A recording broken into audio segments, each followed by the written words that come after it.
Hello everyone, स्वागत आप सभी बच्चों का जीडीसी नर्सिंग के इस ऑनलाइन प्लेटफॉर्म पर। तो सबसे पहले आज के इस सेशन की शुरुआत एक बहुत ही गुड न्यूज यानी कि अच्छी सूचना के साथ हम करते हैं। आप सभी का प्यार और आप सभी का साथ है ना। यहाँ से हम एक इंफॉर्मेशन के साथ डिस्क्लोज करते हैं कि जीडीसी नर्सिंग परिवार ने 7000 यूट्यूब चैनल का सब्सक्रिप्शन कंप्लीट कर लिया। यानी कि हमारा यहाँ पर ये जीडीसी परिवार 7000 व्यक्तियों का एक पूरा ग्रुप, एक परिवार, यानी कि यहाँ पर जो कुछ दिन पहले एक छोटा सा पौधा हमने लगाया था वो अब धीरे धीरे एक वृक्ष रूप लेता जा रहा है। ठीक है, आई होप आप सभी को हमारे द्वारा जो भी आपके भविष्य को सुनहरा बनाने के लिए जो भी एफर्ट्स लगाए जा रहे हैं वो आपको बहुत ही पसंद आ रहे हैं। और दूसरी बात ये है, आप सभी लोगों का मोटिवेशन और प्लस में आप लोगों का रुझान देखकर हमारी माइंड के अंदर भी ये एक एनर्जी या फिर एक ऊर्जावान बनाता है ताकि हम और भी बेहतर कंटेंट आप सभी के लिए अवेलेबल करवा सके। ठीक है, यानी कि इतने दिनों के अंदर हम एक इस ट्रेडमार्क तक पहुंचे हैं, उसमें आप सभी साथियों का बहुत बहुत सहयोग रहा है। उसके लिए जीडीसी नर्सिंग परिवार आप सभी बच्चों का बहुत बहुत तहे दिल से धन्यवाद करता है। और हम अब यहां से अपनी नर्सिंग फाउंडेशन के अंदर लास्ट में 2 क्लास के अंदर एक टॉपिक के बारे में डिस्कस किया था जो सबसे इंपॉर्टेंट यानी कि बहुत ही शानदार टॉपिक है, ऑक्सीजन इनहेलेशन के बारे में डिस्कस कर रहे थे। देखो, ऑक्सीजन इनहेलेशन के 3 पार्ट होते हैं जिसके अंदर फर्स्ट वन हमने इंट्रोडक्शन प्लस में यहां पर हॉस्पिटल के अंदर जितने भी बेड अपन बोल सकते हैं जो ऑक्सीजन सिलेंडर वगैरह है उनके कलर कोडिंग, उनकी प्रेशर, ऑक्सीजन के बारे में बताया, ऑक्सीजन फ्लोमीटर क्या होता है ना, रेगुलेटर क्या होता है, इंट्रोडक्शन क्या होगा, वो सारी चीजें हमने डिस्कस की। सेकेंड वन पार्ट के अंदर हमने देखा कि जिस व्यक्ति को ऑक्सीजन थेरेपी हम प्रोवाइड करवाएंगे उसको देखना पड़ेगा कि कौन सा मेथड इसके लिए फेवरेबल है। तो उसके लिए हमने यहां पर हाइपोक्सिया को डिनोट करने के लिए यहां पर 3 मेथड पढ़े थे, that is observation, non invasive और इन्वेजिव मेथड, है ना। ऑब्जर्वेशन के अंदर सिंपल देखकर यानी कि कॉन्शियस और अनकॉन्शियस में, इसके बारे में नॉन इन्वेजिव के अंदर पल्स ऑक्सीमीटर यूज किया था और इन्वेजिव मेथड के अंदर हमने डिस्कस किया था किसके बारे में, दैट इज एबीजी एनालिसिस। ठीक है, आज हमने पूरा देख लिया। आज हम डायरेक्ट अप्लाई करेंगे कि कौन कौन से ऑक्सीजन डिलीवरी सिस्टम हमें यूज करने वाले हैं। तो चलिए शुरुआत करते हैं आज के इस सेशन की, यानी कि आज हम पढ़ेंगे मेथड्स ऑफ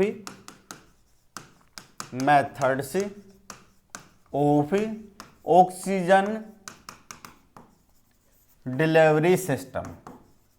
ठीक है, यानी कि आज हम बच्चों डिस्कस करने वाले हैं methods of oxygen delivery system. मतलब यह है कि कोई भी मेथड जब हम अप्लाई करते हैं ना उससे पहले हम क्या देखते हैं, कुछ पॉइंट देखते हैं, यानी कि मैं बोलूं एक क्राइटेरिया डिसाइड करते हैं कि इस व्यक्ति को कौन सा यहां पर मेथड उपलब्ध करवाया जाएगा। उसके अंदर डॉक्टर क्या कौन सा ऑर्डर है, यानी कि डॉक्टर चॉइस कौन सा है, पेशेंट की कंडीशन कैसी है, पेशेंट को कौन सी डिजीज है, हॉस्पिटल के अंदर कौन सा यहां पर मेथड अवेलेबल है या फिर कौन सा रिसोर्सेज अपने पास अवेलेबल है, कौन सा यहां पर मोड अवेलेबल है, उसके अकॉर्डिंग हम देखकर और पेशेंट को वो वाला मेथड अप्लाई करेंगे। ठीक है ना। तो यहां पर बहुत सारे मेथड हैं जिसके अंदर यदि मैं एक ब्रॉडली यदि मैं देखूं तो सबसे पहले होता है नेजल कैथेटर। ठीक है, इसके बाद दूसरा होता है दैट इज नेजल कैनुला। ठीक है, थर्ड वन होता है दैट इज मास्क। और मास्क के अंदर जब हम डिस्कस करते हैं तो यहां पर बहुत सारे मास्क आते हैं, जैसे सिंपल फेस मास्क। ठीक है, second one that is venturi mask. इसके बाद में बोलेंगे तो पार्शियल रीब्रीथर मास्क। इसके बाद बोलेंगे तो नॉन रीब्रीथर मास्क। रीब्रीथर मास्क। इसके बाद बोलेंगे तो अपन एरोसोल मास्क, एरोसोल मास्क, ठीक है। इसके बाद में और भी मेथड होते हैं, जैसे इसी को यदि हम कंटिन्यू करें तो यहां पर आ जाएगा CPAP and BiPAP, CPAP and BiPAP, है ना। इसके बाद होता है नंबर 7 पर, जिसको अपन बोलते हैं tent method, oxygen tent method, ठीक है। और नंबर 8 होता है that is oxygen hood method, oxygen hood method, ठीक है। Oxygen tent method and oxygen hood method. तो ये थे सारे के सारे मेथड, यानी कि नेजल कैथेटर, इसके बाद में नेजल कैनुला या फिर अपन इसको नेजल प्रोंज भी बोलते हैं, नेजल प्रोंज या नेजल प्रोब एक ही बात है। तो सबसे first on nasal catheter, nasal cannula, mask, mask के अंदर ये सारे आते हैं, जिसके अंदर अपन बोल सकते हैं यहां पर, है ना। इसको हम ये जो है यहां पर, इसको हम 4 और 5 पर भी अप्लाई कर सकते हैं, ठीक है। ये थोड़ा अलग है। मास्क के अंदर simple face mask, venturi, partial rebreather, non rebreather, aerosol और सीपैप एंड बाईपैप। एक एक के बारे में डिस्कस करने वाला हूं। सबसे पहले उठाता हूं कौन सा, दैट इज नेजल कैथेटर। तो टॉपिक कहां चल रहा होगा आपको समझ में आ गया होगा। सबसे पहले नेजल कैथेटर के बारे में बात करेंगे, फिर नेजल कैनुला के बारे में बात करते हैं, इसके बाद में मास्क, और मास्क के बाद में जाएंगे हम कौन सा, that is simple face mask, venturi mask, यानी कि एक एक चीज के बारे में पूरा डीपली आपको यहां पर मिलने वाला है। तो चलिए नेक्स्ट स्लाइड की तरफ बढ़ते हैं। सबसे पहले आता है यहां पर number 1, that is nasal catheter, ठीक है। नेजल कैथेटर की बात करें ना, तो याद रखना यहां पर most common method, most common method used in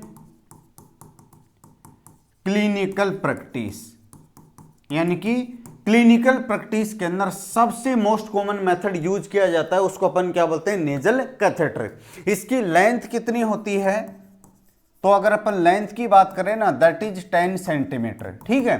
और 10 सेंटीमीटर कहां से कहां तक मेजर किया जाता है, तो यहां पर अगर अपन इसको डालेंगे ना, तो यहां पर मेजरमेंट किया जाएगा, ठीक है ना। और मेजरमेंट किया जाता है tip of nose two ear lobe. याद रखना नेजल कैथेटर लगभग ट्यूब का एक कैथेटर टाइप होता है, 10 सेंटीमीटर का, इतना सा बड़ा होगा, ठीक है। टिप ऑफ नोज से यहां से लेकर और ईयर लोब इतना यहां पर क्या करते हैं अपन, उसको लेंथ मेजर करते हैं, ठीक है। इसके बाद यदि अपन बात करते हैं तो कहां से कहां तक होगा, ये हो गया एक्सटर्नरिस बोल सकते हैं, एंटीरियर नरिस से और यूला पार्ट तक जाएगा, है ना। यानी कि यहां पर टिप ऑफ नोज यानी कि कहां से कहां तक होगा, it insert from tip of nose to uvula. आई बात समझ में, यानी कि ये पूरा का पूरा लगभग 10 सेंटीमीटर का कैथेटर होगा, जो टिप ऑफ नोज से इंसर्ट करके और यूवला तक होता है, ठीक है। इसके बाद याद रखिएगा जो पोजीशन होता है ना इंसर्ट करते टाइम, है ना, पेशेंट की क्या पोजीशन रहने वाली है, तो वो रहेगी रोज पोजीशन। क्या पोजीशन रहने वाली है, दैट इज रोज पोजीशन रहेगी, ठीक है। और एक और बात इंपॉर्टेंट ये है कि जब व्यक्ति को हम इंसर्ट करते हैं ना, तो यहां से जो नोस्ट्रिल होते हैं उनको क्लीन किया जाता है, clean the nostril, clean the nostril, किसके द्वारा, that is 1% soda bicarb, NaSCO3। याद रखना 1% सोडा बाइकार्ब से जो नेजल कैविटी यानी कि जो नोस्ट्रिल होते हैं ना, उनको क्या किया जाए, एक्सटर्नल नैरिस को साफ किया जाता है। तो यहां पर याद रखना। इसके अलावा यदि अपन बात करें जाइलोकेन जेली, यानी कि 2% जाइलोकेन जेली अप्लाई किया जाता है टिप ऑफ कैथेटर पर, apply 2% xylocaine jelly on tip of catheter, tip of catheter before insertion, before insertion. आई बात समझ में। ये था इंपॉर्टेंट जो कि मैंने बताया नेजल कैथेटर के अंदर। इसके बाद नेक्स्ट वन यदि अगर अपन बात करें तो यहां पर प्रत्येक 8 घंटे के बाद में हम क्या करेंगे, रिप्लेस करके और उसको हम क्या करेंगे, क्लीन करेंगे। जो कैथेटर होता है ना, प्रत्येक 8 घंटे के बाद में हम उनको निकाल कर और उसको म्यूकस वगैरह होता है उसको क्लीन करके वापस से क्या करेंगे, इंसर्ट करेंगे। यानी कि replace in every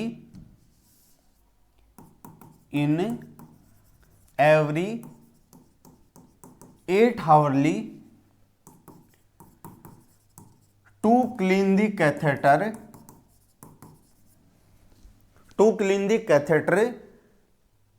and mucus।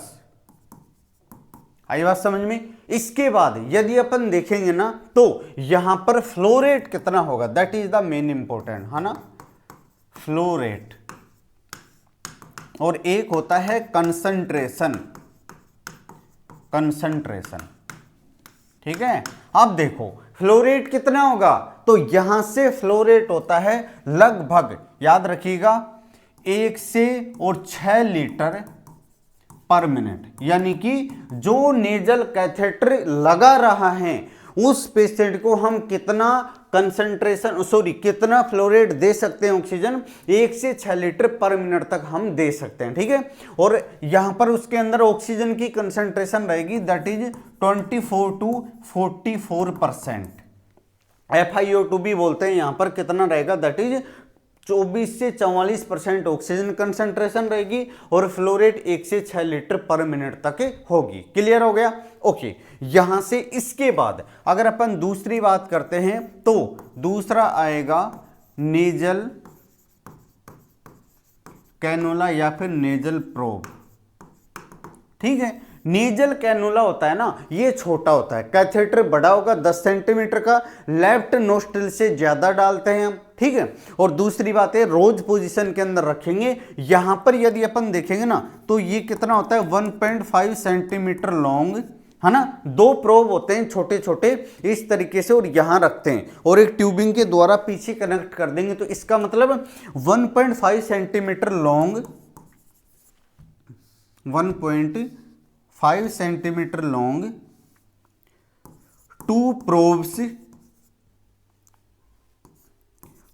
Are present, है ना, which are fix into nasal cavity. आई बात समझ में। इसके बाद यदि अपन देखेंगे तो यहां पर जो नेजल कैथेटर होता है ना, जब हम इसको नेजल कैनुला से जब हम ऑक्सीजन प्रोवाइड करवाते हैं तो यहां पर याद रखिएगा पोजीशन क्या होगी। पोजीशन की बात करें ना तो पोजीशन होती है सेमी फाउलर पोजीशन। कौन सी पोजीशन रहेगी, सेमी फाउलर पोजीशन हम प्रोवाइड करवाते हैं पेशेंट को, ठीक है, ओके। नेक्स्ट वन यदि अपन बात करते हैं, अगर कोई पेशेंट, है ना, सेल्फ रेस्पिरेटरी है, आराम से खुद श्वास ले रहा है लेकिन उसको प्रॉब्लम हो रही है, थोड़ी बहुत एंजाइटी है, तो उनको यानी कि use in self respiratory, use in self respiratory person, ठीक है, एंड माइनर रेस्पिरेटरी प्रॉब्लम, यानी कि अगर किसी व्यक्ति को माइनर रेस्पिरेटरी प्रॉब्लम है या फिर जो सेल्फ रेस्पिरेटरी है ना, उनके अंदर हम किसको यूज करते हैं, नेजल कैनुला को यूज करेंगे, ठीक है। दूसरी बात, अगर कोई पर्सन यूज इन क्रोनिक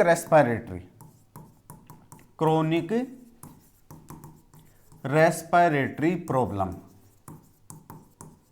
ठीक है ना, लंबे टाइम तक है, उसको लंबी श्वास की बीमारी है, तो उसको हम ज्यादा कंसंट्रेशन नहीं देंगे, फ्लो रेट भी ज्यादा नहीं होगा, इसलिए अपन नेजल कौन सा कैनुला का यूज करते हैं। इसके अलावा अगर कोई पेशेंट बहुत ज्यादा एंजाइटी है तो उसको भी हम किसका यूज करते हैं, नेजल कैथेटर का, तो नेजल कैनुला का, यानी कि यूज इन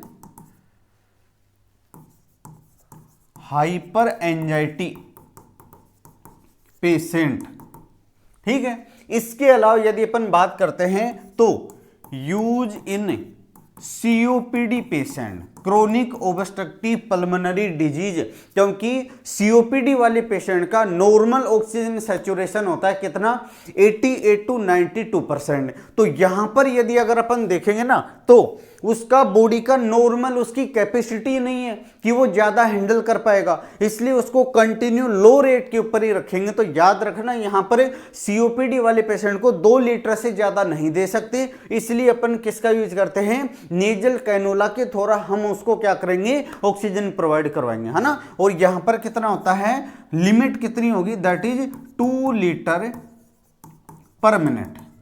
आई बात समझ में, ये तो हो गया इसका यूजेज। इसके बाद में यदि अपन बात करते हैं यहां पर इसका फ्लो रेट कितना होगा, फ्लो रेट, तो फ्लो रेट याद रखना यहां पर होता है 1 से 4 लीटर पर मिनट। लेकिन अगर यहां से देखो एग्जाम के अंदर क्वेश्चन आता है नेजल कैथेटर का कितना होगा, 1 से 6 लीटर पर मिनट, और नेजल कैनुला का कितना होगा, 1 से 4 लीटर पर मिनट। लेकिन अगर एडवांस फ्लो रेट है ना, यहां से अगर अपन बोल सके क्या, एडवांस फ्लो रेट है तो पर्सन के अंदर 1 से 6 लीटर पर मिनट तक भी हमें जा सकते हैं। आई बात समझ में। इसके बाद यदि अपन बात करें कंसंट्रेशन, है ना, इसके बाद में हम नेजल कैनुला के अंदर बात कर रहे हैं कंसंट्रेशन ऑफ ऑक्सीजन कितना होगा, तो वो होता है 24 to 44%, है ना, यानी कि 24 से 44% ही होगा। अब यहां पर यदि अगर अपन देखें एडवांस फ्लो रेट के अकॉर्डिंग यदि अपन देखते हैं ना, तो वहां पर देखो यहां पर 1 लीटर अगर फ्लो रेट हुआ तो यहां पर दैट इज सॉरी यहां पर 22 नहीं आएगा, यहां पर 24 आएगा, है ना, 24। तो वो कितना हो गया, 24%। अगर 2 लीटर है फ्लो रेट तो 28%, क्लियर हो गया। अगर 3 लीटर है तो यहां पर कितना आ जाएगा, दैट इज 32%, क्लियर है। अगर 4 litre per minute 1 litre per minute अगर ये फ्लो रेट होगा तो 24% क्या रहेगा, कंसंट्रेशन ऑफ ऑक्सीजन। अगर 2 लीटर पर मिनट अगर ये फ्लो रेट रहने वाली है तो 28% ऑक्सीजन जाएगी। 3 लीटर पर मिनट अगर ये फ्लो रेट है तो 32%। इसके बाद 4 लीटर अगर पर मिनट अगर इतना है तो 38%। इसके बाद में यदि अपन बात करेंगे ये होगा 36%, ठीक है। 5 लीटर पर मिनट, इसको याद करने का ट्रिक भी बता दूंगा आपको, दैट इज 40%। और 6 लीटर पर मिनट अगर है तो यहां से आ जाएगा 44%। देखो 24 to 44, 1 से 6 लीटर, 1 2 3 4 5 6 हो गया। 24 से शुरू करो, 4 4 का डिफरेंट करते जाओ, 24 और 4 28 और 4 32 और 4 36 और 4 40 और 4 44, समझ गए ना। 24 से 44 तक यहां पर 4% जस्ट 1 लीटर बढ़ते ही और 4% ऑक्सीजन FiO2 क्या हो जाएगा, बढ़ जाएगा। तो ये अकॉर्डिंग टू फ्लो रेट यहां पर कंसंट्रेशन ऑफ ऑक्सीजन हम डिलीवर कर सकते हैं by the use of nasal, that is nasal cannula. Clear हो गया। तो ये 2 थे। सबसे फर्स्ट वन कौन सा, दैट इज नेजल कैथेटर। इसके बाद में हमने देखा नेजल कैनुला। अब हम बात करते हैं नंबर 3, दैट इज मास्क, ठीक है। और याद रखिएगा यहां पर मास्क कब यूज करते हैं, तो याद रखना जब सीवियर रेस्पिरेटरी प्रॉब्लम होती है ना, यानी कि use in severe respiratory problems, ठीक है। और दूसरी बात यदि अपन बात करें मास्क से नॉर्मली जो फ्लो रेट होता है ना, always more than flow rate always more than 5 litre per minute, तो याद रखिएगा हमेशा फ्लो रेट होता है ना वो 5 लीटर से क्या होना चाहिए, 5 लीटर पर मिनट से ज्यादा होना चाहिए। ठीक है, एक एक क्वेश्चन को लिखते जाना है ना, कोई भी यहां पर टॉपिक स्किप नहीं होगा, एक पॉइंट भी स्किप नहीं होगा। ठीक है, इसके बाद यहां पर मास्क के अंदर हम सबसे पहले यदि अपन बात करें तो इसके अंदर भी मैंने बताया था ना कौन सा है, that is simple face mask, simple face mask. ठीक है, अगर सिंपल फेस मास्क की यदि हम बात करते हैं तो यहां पर देखो सबसे पहली बात तो ये है इसका फ्लो रेट कितना होगा, यानी कि यहां पर यदि अपन देखेंगे ना तो फ्लो रेट कितना होता है तो वो होगा यहां पर 5 से 8 लीटर और पर मिनट, है ना। फ्लो रेट कितना हो गया, 5 से 8 litre per minute simple face mask का होता है। उसके बाद ऑक्सीजन कंसंट्रेशन, ऑक्सीजन कंसंट्रेशन या फिर इसको हम FiO2 भी बोलते हैं, है ना, तो यहां पर होगा दैट इज 40 to 60%। कितना होता है, इसको मैं 60 को अच्छे से लिख देता हूं, 40 to 60% हो गया। इसके बाद यदि अपन बात करते तो याद रखिएगा प्रत्येक 4 घंटे बाद में हम सिंपल फेस मास्क को हटाकर जो भी पसीना आएगा ना फेस पर उसको क्लीन करेंगे। क्यों, क्योंकि यहां पर ऑक्सीजन की प्रेजेंस की वजह से बेसल मेटाबॉलिक रेट बढ़ेगी और बेसल मेटाबॉलिक रेट बढ़ने की वजह से यहां पर स्वीटिंग होगा, है ना। तो एवरी यानी कि यहां पर अगर अपन बात करें तो wipe the sweating from face in every 4 hourly by remove the face mask, यानी कि फेस मास्क को प्रत्येक 4 घंटे में रिमूव करके और हम जो भी पसीना आता है उसको क्या करेंगे, क्लीन करेंगे। ठीक है, तो ये था मास्क के अंदर, दैट इज सबसे first one that is simple face mask. यहां पर याद रखिएगा फ्लो रेट कितना होगा, 45 to 8 लीटर और FiO2 कितना होगा, दैट इज 40 to 60%। इसके बाद में नेक्स्ट वन हमने डिस्कस किया था, नंबर 2 आता है जहां पर हम बोल सकते हैं वेंचुरी मास्क, है ना। क्या बोल सकते हैं, वेंचुरी मास्क। अब जो वेंचुरी मास्क होता है ना ये सबसे स्पेशल मास्क होता है। जो सुन रहे हैं थोड़ा सा कंसंट्रेट हो जाओ, यहां से बहुत इंपॉर्टेंट क्वेश्चन पूछे जाते हैं। ठीक है, देखो वेंचुरी मास्क होता है ना, सबसे पहली बात तो ये है इसके अंदर एक रिजर्वायर बैग होता है। ठीक है, और दूसरी बात बिल्कुल एक्यूरेट, यानी कि समझना जितना अपने को डिलीवर करना है उतना ही ऑक्सीजन इसके द्वारा प्रोवाइड करवाए जाते हैं। इसके द्वारा जब ऑक्सीजन प्रोवाइड करवाई जाती है ना तो बहुत ही डिफरेंट टाइप के कलर कोडिंग के फिल्टर पाए जाते हैं, यानी कि फिल्टर के अकॉर्डिंग हमें ऑक्सीजन प्रोवाइड करवाते हैं पेशेंट को। आई बात समझे, तो यहां पर वेंचुरी मास्क के अंदर सबसे पहली बात है provide accurate oxygen delivery to the patient. ठीक है, यानी कि पेशेंट को एक्यूरेट जितना चाहिए उतना ही मिलेगा। ठीक है, इसके बाद यदि अगर अपन बात करें यहां पर फ्लो रेट की तो फ्लो रेट होता है 2 से 15 लीटर पर मिनट। ठीक है, अगर हम कंसंट्रेशन की बात करें, है ना, यहां पर किसकी बात कर रहे हैं अपन, दैट इज, हाँ ये लीजिए कंसंट्रेशन आएगा तो यहां पर कंसंट्रेशन आएगा 24 to 60%। ठीक है, और दूसरी अगर अपन बात करें तो यहां पर venturi mask have reservoir bag,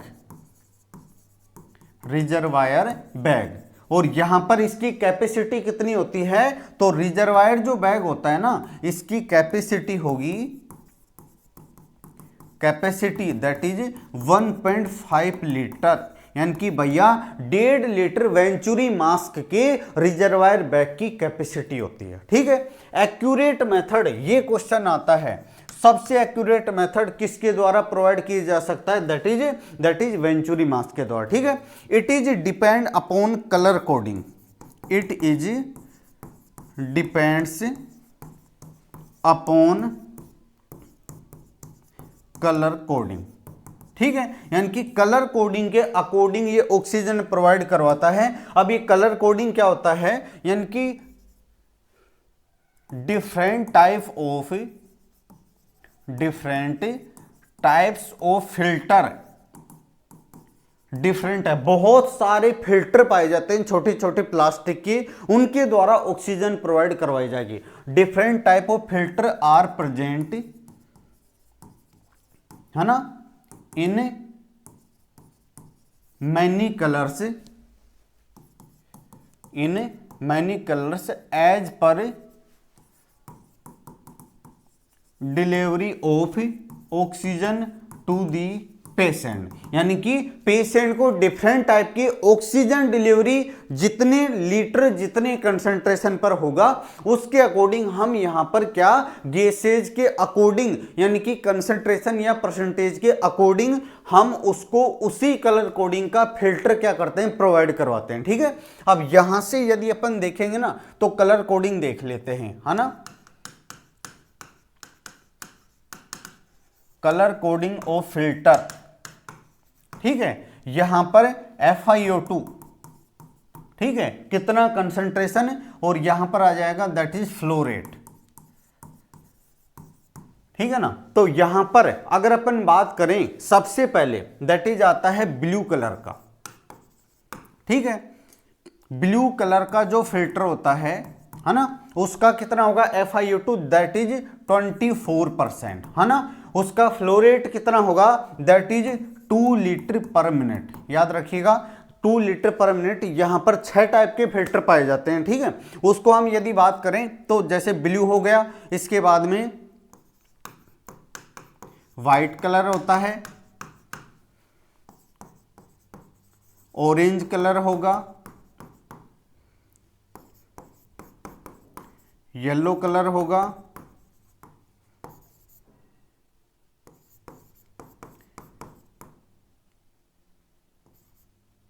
red colour और ग्रीन कलर। ठीक है, देखो काउंट करो कितने हो गए, blue, white, orange, yellow, red, green. हाँ ओके, क्लियर है। यहां पर यदि अपन देखेंगे तो 24 दैट इज, इसके बाद में ये यहां पर 1 बाई 1 कंसंट्रेशन की बात करते हैं तो 28%, फिर 31%, फिर 35%, फिर 40% और 60%। यहां पर यदि अगर अपन बात करें इनकी तो यहां पर 4 लीटर पर मिनट। ठीक है, यहां पर आ जाएगा that is 6 litre per minute. ठीक है, यहां पर आ जाएगा 8 लीटर पर मिनट, और ये हो जाएगा that is 10 litre per minute. ठीक है, और ये हो जाएगा 15 लीटर पर मिनट। तो याद रखिएगा, ट्रिक के अनुसार बताऊं, 2, 4, 6, 8, 10, उसके बाद 15, 2, 4, 6, 8, 10 और 15 वेंचुरी मास के फिल्टर का कलर कोडिंग के अकॉर्डिंग उनकी कंसंट्रेशन और फ्लो रेट को याद करना। बोर्ड के आपके सामने पूरा का पूरा लिख दिया है।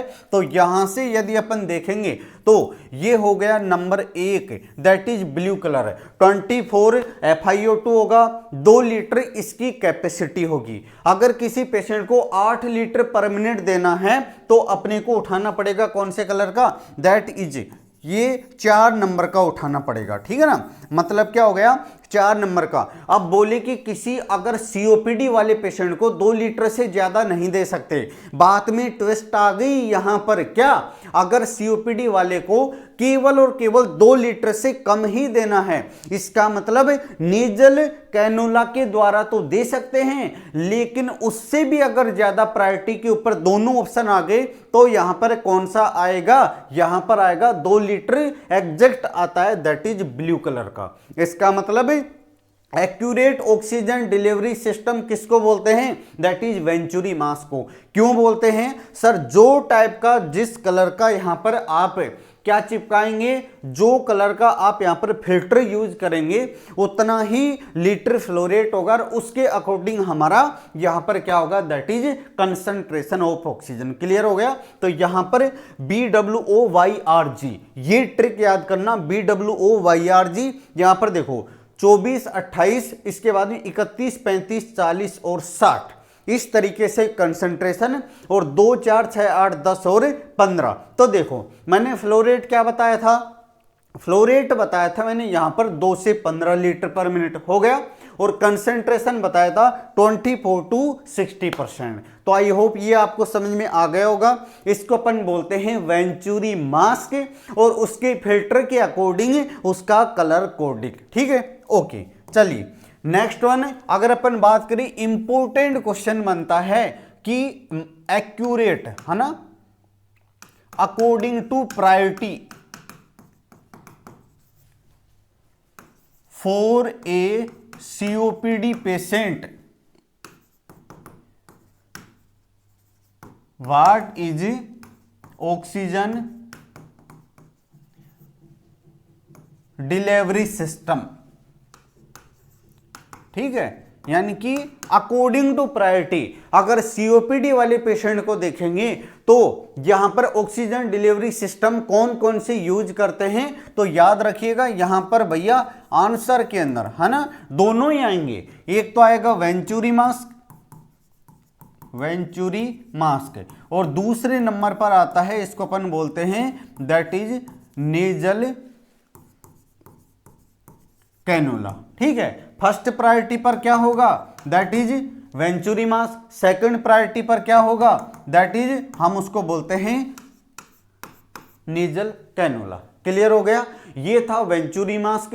तो हम सबसे पहले हमने देखा दैट इज नेजल कैथेटर, इसके बाद में देखा नेजल कैनुला, इसके बाद में मास्क, सिंपल फेस मास्क और वेंचुरी मास्क। क्लियर हो गया। इसके बाद में हम जाते हैं तीसरे पर, उसको हम बोलते हैं पार्शियल रीब्रीथर मास्क, ठीक है। पार्शियल रीब्रीथर मास्क का मतलब क्या होता है, नाम से ही पता लग रहा है, पार्शियल का मतलब कुछ थोड़ा बहुत, यानी कि क्या होगा, रीब्रीथ का मतलब जो गैस छोड़ेगा वही गैस वापस लेगा। इसका मतलब एनवायरमेंटल, यानी कि उस उधर से ऑक्सीजन सप्लाई तो है ही, साथ में जो गैस एनवायरमेंट के अंदर छोड़ रहा है वही एनवायरमेंटल गैस को दोबारा से इनहेल करेगा। यानी कि इस वाले पेशेंट के अंदर ऑक्सीजन के साथ एनवायरमेंटल गैसेज भी जाएंगे तो CO2 भी साथ में इनहेल करेगा। आई बात समझ में। इसका मतलब पार्शियल रीब्रीथर का मतलब बता रहा हूं यहां से कि पेशेंट इज इनहेल CO2 या फिर environmental gases with oxygen delivery system. आई बात समझ में। यानी कि यहां पर यदि अपन बोलेंगे तो पेशेंट इनहेल CO2 और environmental gases with oxygen. Clear हो गया। इसके बाद ये कहां पर यूज किया जाता है, इट इज यूज्ड इन, सबसे पहली बात, अगर रेस्पिरेटरी एल्कोलिसिस हो गया, यानी कि व्यक्ति के अंदर CO2 बिल्कुल कम होगी और ऑक्सीजन टॉक्सिसिटी होगी। आई बात समझ, बहुत ज्यादा ऑक्सीजन का कंसंट्रेशन हो गया। अगर हाई कंसंट्रेशन ऑक्सीजन वेंटिलेटर वाले पेशेंट को कंटिन्यू दिया है तो बॉडी के अंदर CO2 वॉश आउट होगी और ऑक्सीजन रिटेंशन होगी। तो वहां पर हम क्या यूज कर सकते हैं, पार्शियल रीब्रीथर मास्क यूज कर सकते हैं। यानी कि it is use in respiratory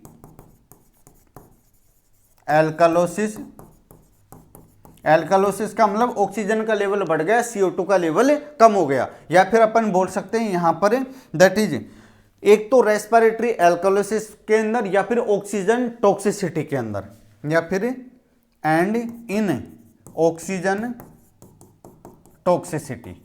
आई बात समझ में। यानी कि बॉडी के अंदर कंसंट्रेशन ऑफ ऑक्सीजन बढ़ गई उस दौरान, या फिर ऑक्सीजन टॉक्सिसिटी के दौरान, या फिर रेस्पिरेटरी एल्कोलिसिस होता है तो उस दौरान हम क्या यूज करते हैं, पार्शियल रीब्रीथर मास्क यूज करेंगे। और यहां पर मतलब ऑक्सीजन गैस के साथ जो हम प्रोवाइड करवा रहे हैं ना, उसके साथ में CO2 भी क्या करती है, इनहेल करेगा पेशेंट, एनवायरमेंटल गैसेज भी साथ में जाएगा। इसका मतलब हो गया जो निकाला वही कुछ पार्ट वापस ले रहा है, ठीक है। इसलिए हम इसको पार्शियल रीब्रीथर मास्क बोलते हैं। चलिए कितना कंसंट्रेशन होगा, तो यहां पर यदि अपन फ्लो रेट की बात करें, फ्लो रेट कितना होगा, तो वो लगभग होता है, यहां पर याद रखिएगा, दैट इज 6 से और 10 लीटर पर मिनट, है ना। कितना होता है, 6 से 10 लीटर पर मिनट के लगभग होगा। अगर अपन बात करें कंसंट्रेशन या फिर FiO2, तो वो होता है लगभग यहां पर 70 to 90%। कितना होता है, 70 to 90%। इसके बाद नंबर 4 आता है जस्ट। मैंने यहां पर अगर थोड़ा सा अगर हम बात करें तो देखो, यहां पर मैंने बताया था, हाँ फर्स्ट वन के अंदर ही देखो, सिंपल फेस मास्क बताया, वेंचुरी मास्क अभी बताया, जस्ट वन हम स्टडी करेंगे किसकी, पार्शियल रीब्रीथर। अब हम बात करेंगे किसकी, नॉन रीब्रीथर मास्क की। हम मास्क के अंदर 1 बाई क्या है, आगे की तरफ बढ़ रहे हैं, ठीक है, ओके। तो यहां से यदि अगर अपन बात करेंगे तो हम थे यहां पर, दैट इज क्या बोल सकते हैं, नॉन रीब्रीथर मास्क। और नॉन रीब्रीथर मास्क का मतलब हो गया, नॉन का मतलब नहीं, यानी कि यहां पर ऑक्सीजन जाएगी लेकिन जैसे CO2 बाहर आएगी वो वापस से नहीं जा सकती, यानी कि व्यक्ति के अंदर 100% ऑक्सीजन ही डिलीवर होगी वहां पर, इसके अलावा और गैसेज नहीं जा सकती, है ना। इसको हम क्या बोलते हैं, नॉन रीब्रीथर मास्क बोलते हैं। यानी कि अगर हमारी बॉडी के अंदर हाईएस्ट कंसंट्रेशन चाहिए तो वो किसके द्वारा मिलेगी, दैट इज नॉन रीब्रीथर मास्क के द्वारा। यानी कि इट प्रोवाइड हाईएस्ट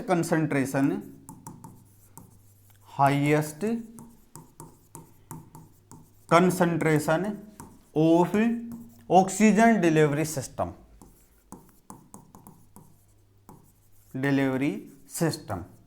क्लियर हो गया। सबसे ज्यादा ऑक्सीजन डिलीवरी सिस्टम किसके द्वारा प्रोवाइड किया जाता है, दैट इज नॉन रीब्रीथर मास्क के द्वारा। अगर अपन बात करें तो इसके अंदर भी, है ना, दैट इज रिजर्वायर बैग पाया जाता है। तो याद रखना यहां पर जो रिजर्वायर बैग की कैपेसिटी होती है ना, रिजर्वायर बैग कैपेसिटी, वहां पर वेंचुरी मास्क में कितना था, 1.5 लीटर, यहां पर आएगा 2 लीटर।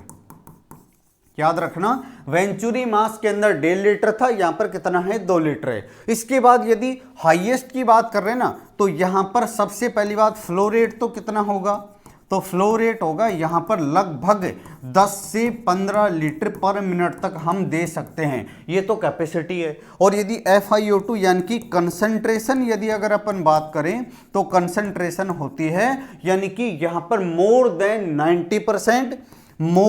90%, और ये कितना तक जा सकती है, ये 100% तक भी हम दे सकते हैं। तो याद रखिएगा, मैक्सिमम ऑक्सीजन डिलीवरी सिस्टम किसके द्वारा होगा, दैट इज नॉन रीब्रीथर। एक्यूरेट किसके द्वारा होगा, दैट इज वेंचुरी मास्क। और अगर ऑक्सीजन टॉक्सिसिटी हो जाती है या रेस्पिरेटरी एल्कोलिसिस हो गया, CO2 वाश आउट होगी, तो क्या, पार्शियल रीब्रीथर मास्क।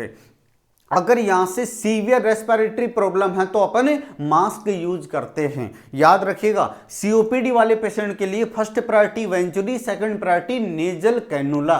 सारे क्वेश्चन 1 बाय 1 एक के साथ यहां पर इंटर रिलेट करते हुए हम यहां पर स्टडी कर रहे हैं। तो ये हो गया नॉन रीब्रीथर, और यहां से हाईएस्ट कंसंट्रेशन प्रोवाइड किया जाता है, कितना, मोर देन 90, यानी कि 100% तक भी जा सकता है। ओके, इसके बाद यदि अगर अपन बात करेंगे, अब यहां पर आता है दैट इज E, है ना, और उसके अंदर था एरोसोल मास्क। इसके बाद में कौन सा आता है, एरोसोल मास्क, है ना। और एरोसोल मास्क का, एरोसोल का मतलब होगा एयर के अंदर जो वाटर की जो कंटेंट है ना वो भी प्रेजेंट होते हैं, यानी कि वेपोर भी पाए जाते हैं, पानी की छोटी छोटी बूंदें भी पाई जाती है वेपोर के रूप में, वाष्प के रूप में, है ना। यानी कि हम इसको हाईएस्ट ह्यूमिडिफाइंग मास्क भी बोलते हैं। इसका दूसरा नाम क्या है, that is highest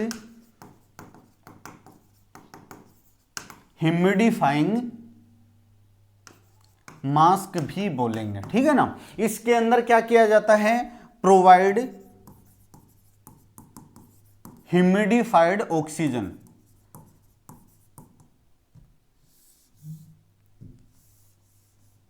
provide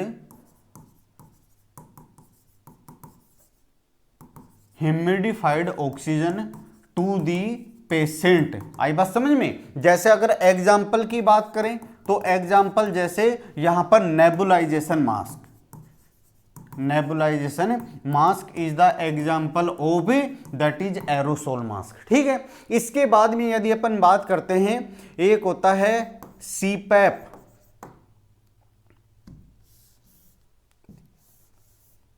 CPAP, और एक होता है यहां पर कौन सा, बाईपैप। याद रखिएगा, एक तो होता है सीपैप, एक होता है क्या, बाईपैप, है ना। अगर अपन यहां पर अगर अपन बात करें तो सीपैप का मतलब क्या होता है, continuous positive, continuous positive airway pressure. ठीक है ना। और बाईपैप का यदि अपन बात करें तो by level positive airway pressure. ठीक है, याद रखिएगा, नोट्स लिखते जाना, रिवाइज करते जाना।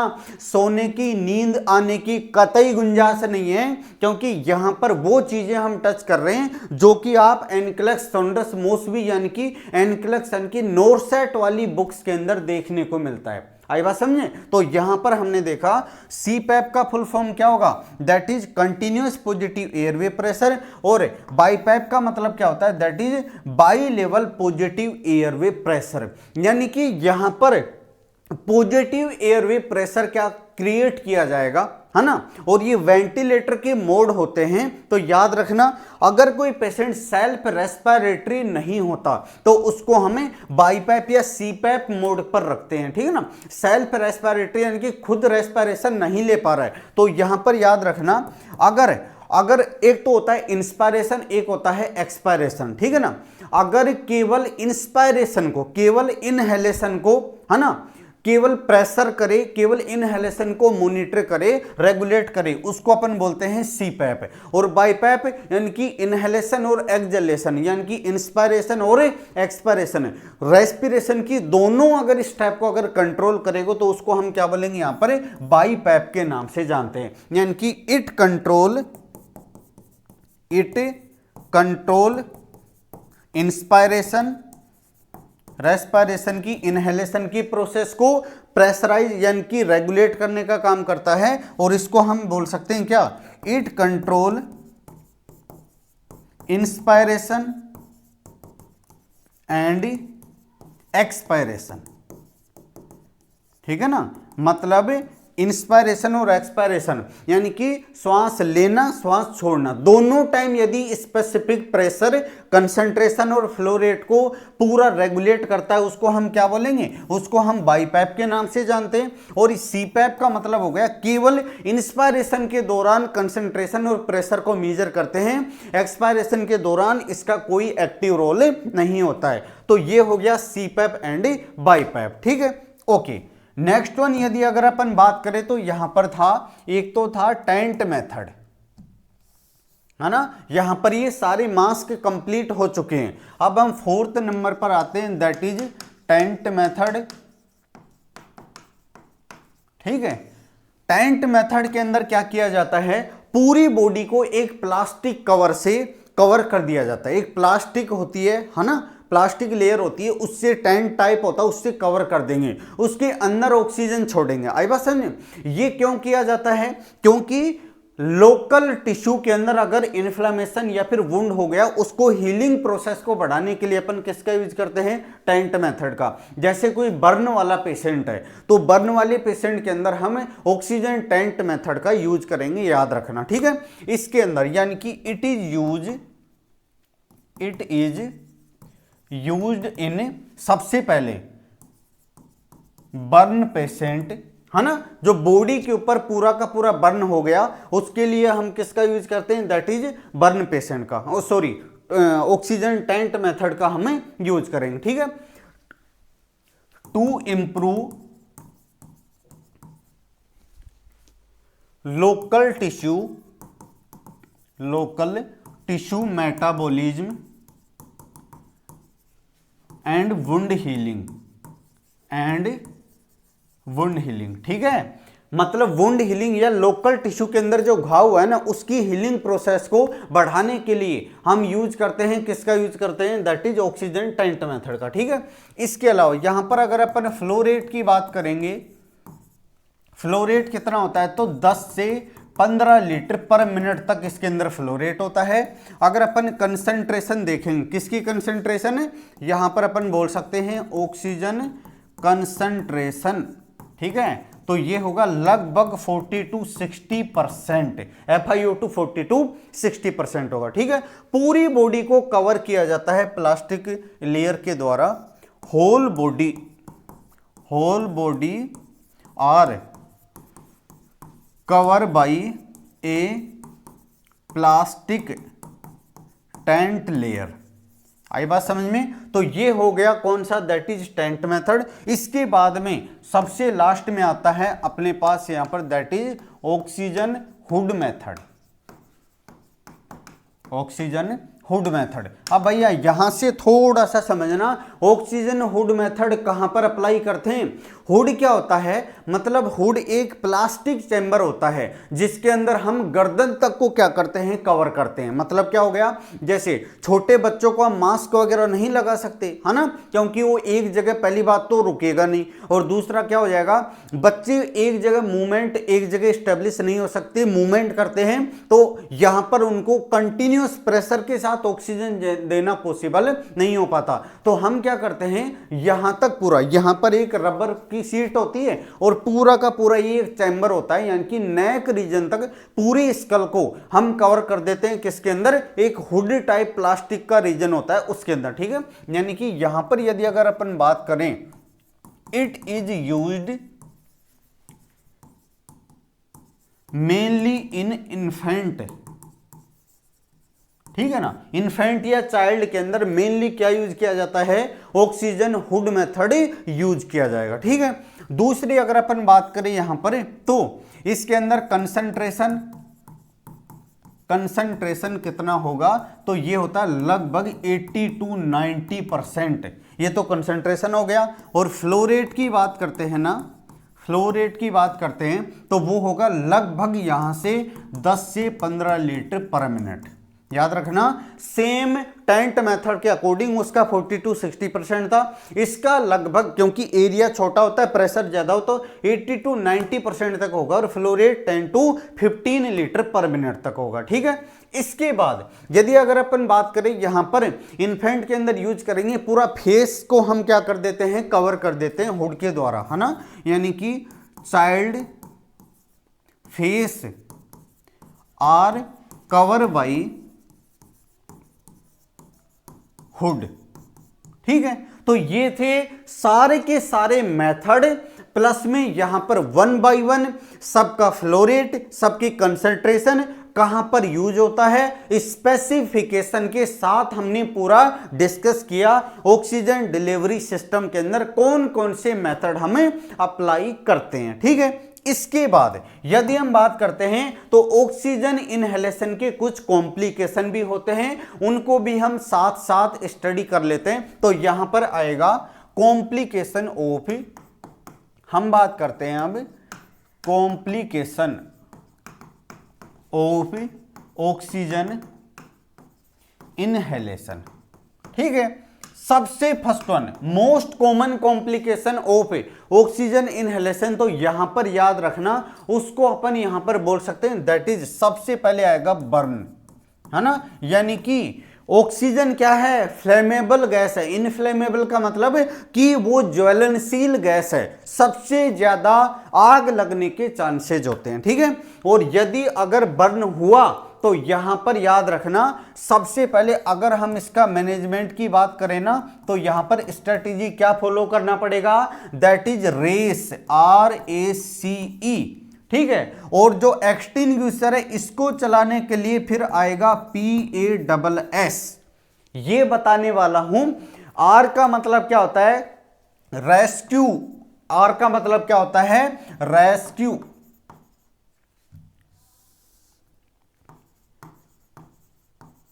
रेस्क्यू दी विक्टिम, जो पेशेंट जहां दिख रहे हैं व्यक्तियों को सबसे पहले बाहर निकालो, ठीक है। एक का मतलब क्या होता है, एक्टिवेट दी फायर अलार्म, एक्टिवेट दी फायर अलार्म। सी का मतलब क्या होता है, कन्फाइन, और कन्फाइन का मतलब क्या होता है, खिड़की दरवाजे वगैरह बंद कर दो ताकि आग दूसरी जगह नहीं फैलेगी। क्लियर हो गया, यानी कि खिड़की दरवाजों को बंद कर देते हैं, यानी कि कन्फाइन का मतलब मिनिमाइज करना, एक स्पेसिफिक एरिया जहां पर सोर्स है ना वहीं पर, वहीं तक ही उसको सीमित रखना। और इसके बाद में आता है एक्सटिंग्विशर। एक्सटिंग्विशर का मतलब हो गया अग्निशामक यंत्र का हम यूज करेंगे। इसको यूज करने का स्ट्रेटेजी होता है दैट इज PASS। सबसे पहले P का मतलब क्या होता है, that is pull the pin, pull the pin. Clear हो गया, सबसे पहले पिन को खींचा। इसके बाद में क्या आता है, एम ऑफ द बेस, यानी कि ट्यूब को पकड़ा और जहां पर जैसे आग यहां पर लग रही है और यहां तक अगर उसकी लपटें हैं तो लपटों की तरफ करने की जरूरत नहीं है, उस बेस की तरफ करो जहां पर सोर्स अग्नि का, यानी कि aim of the base, aim of the base of fire. ठीक है, इसके बाद स्क्वीज। स्क्वीज का मतलब क्या होता है, दबाना, यानी कि उस हैंडल को दबाएंगे, स्क्वीज। ठीक है, और इसके बाद में होता है स्वाइप। स्वाइप का मतलब क्या होता है, दैट इज एक बार इधर और एक बार इधर, सरफेस टू सरफेस, यानी कि स्वाइप सरफेस टू सरफेस। तो ये था यहां पर, यानी कि एक बार इधर और एक बार इधर, पूरे एरिया को हम क्या करेंगे, इस तरीके से कवर करेंगे। आई बात समझ में। तो ये था, एक तो हो गया क्या, रेस, और दूसरा क्या हो गया यहां पर, पास। ये है किसके बारे में, बर्न को यदि कंट्रोल करना है तो। ठीक है, दूसरा यदि अगर अपन देखेंगे तो व्यक्ति के अंदर और क्या हो सकता है ना, यहां पर याद रखना, that is number 2, induced apnoea.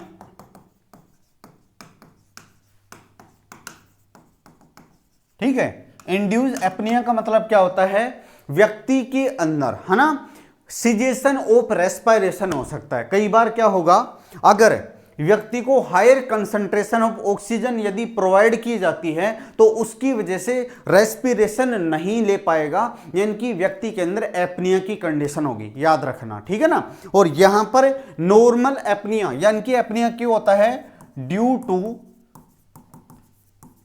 Higher concentration of oxygen.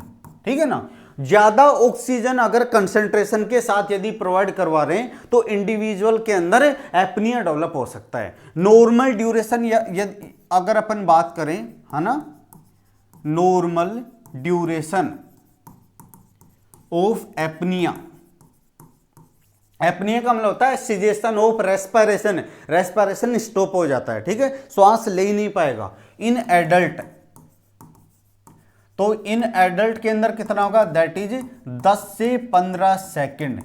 याद रखना, क्वेश्चन आता है एडल्ट के अंदर नॉर्मल ड्यूरेशन ऑफ एपनिया कितना होता है, 10 से 15 सेकेंड।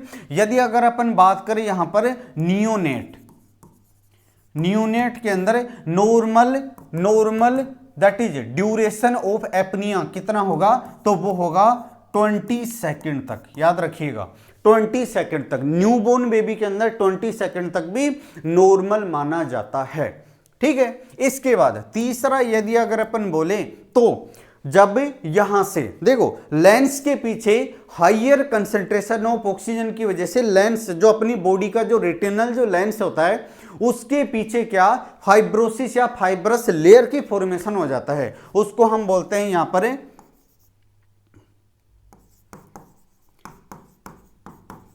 रेट्रोलेंट्रल फाइब्रोप्लेसिया। क्या बोलते हैं हम उसको, रेट्रोलेंट्रल फाइब्रोप्लेसिया। देखो अब यहां पर समझना, नींद मतलब वही बात रिपीट करूंगा, सोने की जरूरत नहीं है। हम यहां पर इस टॉपिक को बहुत शानदार तरीके से एंडिंग की तरफ बढ़ रहे हैं। रेट्रो का मतलब क्या होता है? पीछे। लेंटल का मतलब होता है लेंस, यानी कि अपनी आंख के अंदर, आईबॉल के अंदर जो लेंस होता है उसके पीछे की तरफ फाइब्रस टिश्यू की फॉर्मेशन हो जाती है। आई बात समझे? और ये चाइल्ड के अंदर मोस्ट कॉमन कॉम्प्लिकेशन है, याद रखिएगा यहां पर, due to high concentration of oxygen, due to high concentration of oxygen in child. ठीक है ना? क्या डेवलप होगा? फाइब्रोसिस या fibrous tissue layer, formation of fibrous tissue layer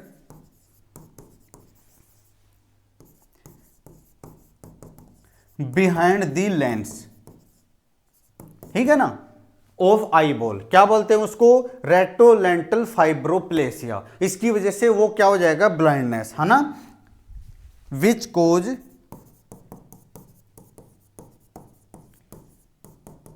blindness, जिसकी वजह से बच्चे को दिखाई देना बंद हो जाता है, जिसकी वजह से बच्चे को दिखाई नहीं दे पाएगा बिहाइंड द लेंस। क्लियर हो गया? ओके।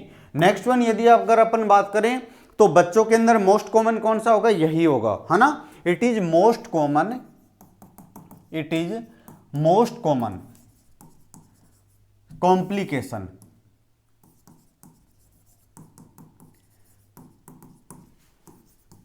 प्रेजेंट इन न्यूबॉर्न या फिर चाइल्ड। क्लियर हो गया? इसके बाद एक और होता है सबसे लास्ट में, जिसको हम बोलते हैं एटलैक्टासिस, एटलैक्टासिस। ठीक है? और एटलैक्टासिस क्यों होगा? क्योंकि जब बॉडी के द्वारा ऑक्सीजन डिलीवरी सिस्टम के द्वारा जब ऑक्सीजन का कंसंट्रेशन बहुत ज्यादा होगा तो नाइट्रोजन लंग से वास आउट हो जाती है, उसकी वजह से यहां पर क्या होगा? That is atelectasis. आइए बस समझे, यानी कि इट इज डेवलप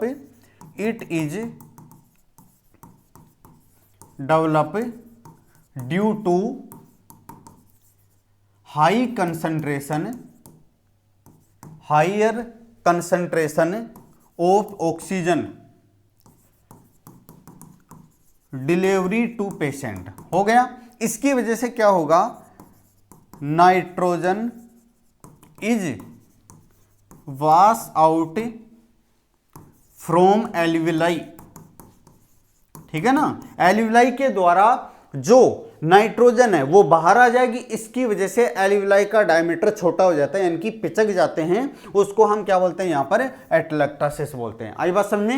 तो ये थे 4 कॉम्प्लिकेशन किसके? ऑक्सीजन थेरेपी के। यहां पर आपकी ऑक्सीजन थेरेपी 100% कंप्लीट होती है। पहली बात, ऑक्सीजन थेरेपी से रिलेटेड 3 क्लासेस थी। ऑक्सीजन इनहेलेशन पार्ट 1, पार्ट 2 और आज पार्ट 3। आज इससे पहले पार्ट 1 के अंदर हम ऑक्सीजन के सिलेंडर, उसकी कलर कोडिंग, इसके अलावा ह्यूमिडिफायर क्या होता है, कौन कौन से ऑक्सीजन सिलेंडर होते हैं, है ना, इसके जो अपन रेगुलेटर या फ्लोमीटर उससे रिलेटेड देखा। पार्ट 2 के अंदर हमने देखा कि हाइपोक्सिया को कैसे हम डिटेक्ट कर सकते हैं, और पार्ट 3 के अंदर वो सारे मेजर्स जिसके द्वारा हम ऑक्सीजन प्रोवाइड करवाते हैं। ठीक है? तो यहां से 1 मिनट के लिए थोड़ा सा अगर अपन बात करें तो यहां से ये आपका रिव्यू करवा देता हूं।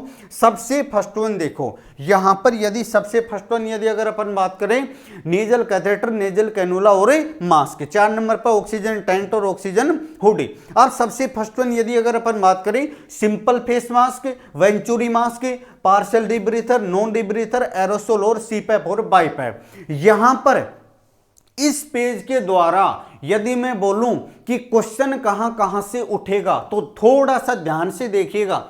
सबसे पहली बात है, नेजल कैथेटर के जब देते हैं ना तो कौन सी पोजीशन प्रोवाइड करवाते हैं? दैट इज रोज पोजीशन, याद रखना। दूसरा, फ्लो रेट 1 से 6 लीटर होता है। इसके अलावा nasal cannula that is semi Fowler position होता है, फ्लो रेट 1 से 4 लीटर होगा, है ना। और सीओपीडी वाले पेशेंट के अंदर क्या यूज करते हैं, नेजल कैनुला यूज करेंगे।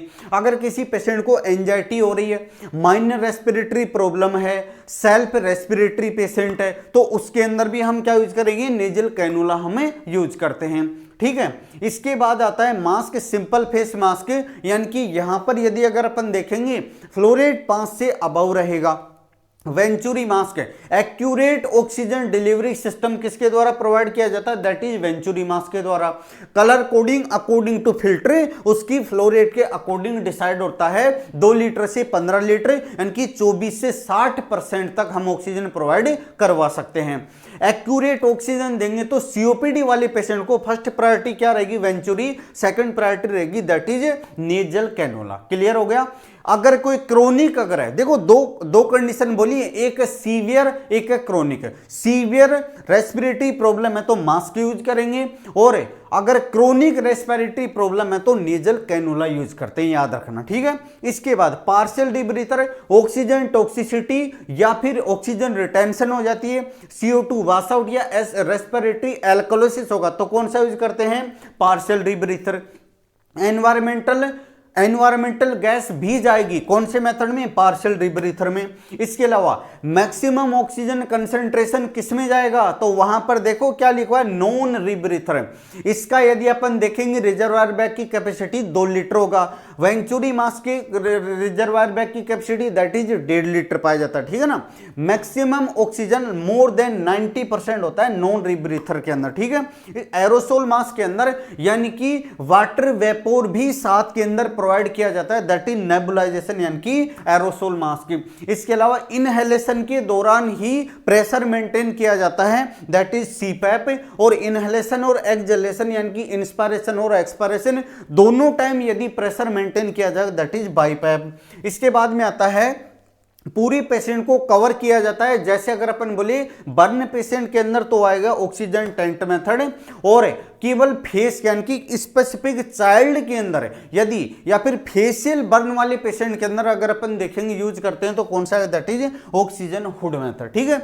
इसके बाद बात करते हैं कॉम्प्लिकेशन की। एक तो बर्न हो सकता है, इसके अलावा इंड्यूस्ड एपनिया हो सकता है, और तीसरा अगर अपन बात करें रेट्रोलेंटल फाइब्रोप्लेसिया, और एक एटलेक्टासिस हो सकता है। ये था आपका ऑक्सीजन इनहेलेशन का पार्ट नंबर 3। आई होप ये क्लास आपको समझ में आई होगी। एक और बात बताता हूं, नोट्स बना लेना, जल्दी करने की कतई जरूरत नहीं है, मेरे को समझना इतना आसान नहीं है। आप धीरे धीरे जैसे जैसे कदम बढ़ाएंगे आपको SK सर की वो पूरी की पूरी कंटेंट और वो स्ट्रेटेजी आपको समझ में आएगा कि हमें एक एक पॉइंट को बेसिक से लेकर और डेप्थ की तरफ, अंदर की तरफ जाते जा रहे हैं। आई बात समझे? तो बिल्कुल अपनी कंसंट्रेशन को मेंटेन रखिए, नोट्स प्रिपेयर करते रहिए, रिवाइज करते रहिए, प्रीवियस क्लास को भी कंटिन्यू रिवाइज करते रहना और GD के साथ बने रहना। एक और इंपॉर्टेंट बात यह है, आपका और हमारा परिवार 7000 का कंप्लीट हो गया, YouTube सब्सक्राइब 7000 कंप्लीट हो गए। उसके लिए आप सभी को बहुत तहे दिल से बहुत बहुत शुक्रिया, धन्यवाद। इतना विश्वास दिखाने के लिए आप सभी का बहुत बहुत थैंक यू सो मच। और दूसरी बात है, अब यहां से GDC नर्सिंग के एप्लीकेशन के ऊपर जाकर और आप अपनी टेस्ट सीरीज भी कंटिन्यू एवरी सैटरडे ज्वाइन कर सकते हैं, और संडे को आपको उसका विद एक्सप्लेनेशन पूरा सॉल्यूशन भी अवेलेबल करवा दिया जाएगा, ठीक है। बहुत जल्दी मिलते हैं एक नई क्लास, पहले बोला है नई क्लास, नया धमाका और नए सेशन के साथ। तब तक बने रहिए GDC नर्सिंग के साथ, क्योंकि जिस दिन नया टॉपिक होता है उस दिन नया धमाका होगा। तो चलिए, स्वस्थ रहिए, खुश रहिए। Okay, bye.